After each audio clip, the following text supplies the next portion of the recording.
UP से इस वक्त की एक अहम खबर सामने आई।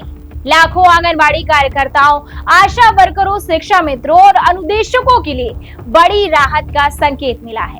मुख्यमंत्री योगी आदित्यनाथ ने विधान परिषद में घोषणा की है कि इन वर्गों का मानदेय बढ़ाया जाएगा। विधान परिषद में बोलते हुए मुख्यमंत्री ने कहा कि उनकी सरकार समाज के हर वर्ग की चिंता करती है, खासकर उन लोगों की जो जमीनी स्तर पर काम करते हैं और सरकारी योजनाओं को घर घर तक पहुंचाते हैं।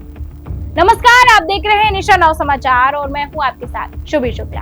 दरअसल मुख्यमंत्री ने स्पष्ट कहा है, हम आंगनबाड़ी और आशा वर्कर का मानदेय बढ़ाएंगे। सरकार शिक्षा मित्रों और अनुदेशकों के लिए भी काम कर रही है। यह बयान ऐसे समय में आया है जब लंबे समय से ये वर्ग मानदेय बढ़ाने की मांग कर रहा था।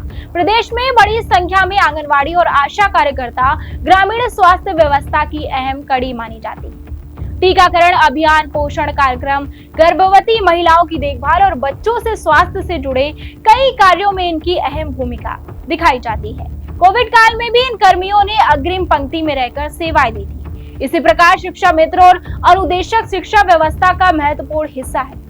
प्राथमिक और उच्च प्राथमिक विद्यालयों में पढ़ाई से लेकर विभिन्न शैक्षिक अभियानों तक इनकी जिम्मेदारी रहती है। ग्रामीण और दूर दराज क्षेत्रों में शिक्षा व्यवस्था को बनाए रखने में इनकी भूमिका को नजरअंदाज नहीं किया जा सकता है। मानदेय बढ़ाने की घोषणा को इन वर्गों के लिए आर्थिक राहत के रूप में देखा जा रहा है। हालांकि अभी ये स्पष्ट नहीं किया गया है कि बढ़ोतरी कितनी होगी और इसे कब से लागू किया जाएगा।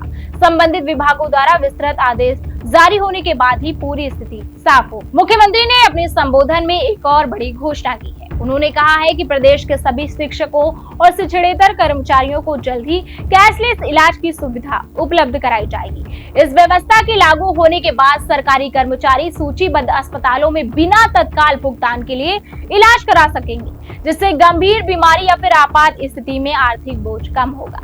इसके साथ ही वृद्धावस्था पेंशन, निराश्रित महिला पेंशन और दिव्यांगजन पेंशन में भी बढ़ोतरी का ऐलान किया गया है। सरकार का दावा है कि इस फैसले से प्रदेश के करोड़ों लाभार्थियों को सीधा फायदा मिलेगा और सामाजिक सुरक्षा तंत्र को मजबूती मिलेगी। यह घोषणा बजट सत्र के दौरान की गई है और इसे लोक कल्याण से भी जोड़ा हुआ कदम बताया जा रहा है। अब प्रदेश के लाखों कार्यकर्ताओं, कर्मचारियों और पेंशन लाभार्थियों की निगाहें सरकार की आधिकारिक अधिसूचना पर टिकी हुई है। जैसे ही विस्तृत आदेश जारी होंगे, तस्वीर और भी स्पष्ट होगी। तब तक के लिए बने रहिए हमारे साथ और देखते रहिए निशा नौ समाचार।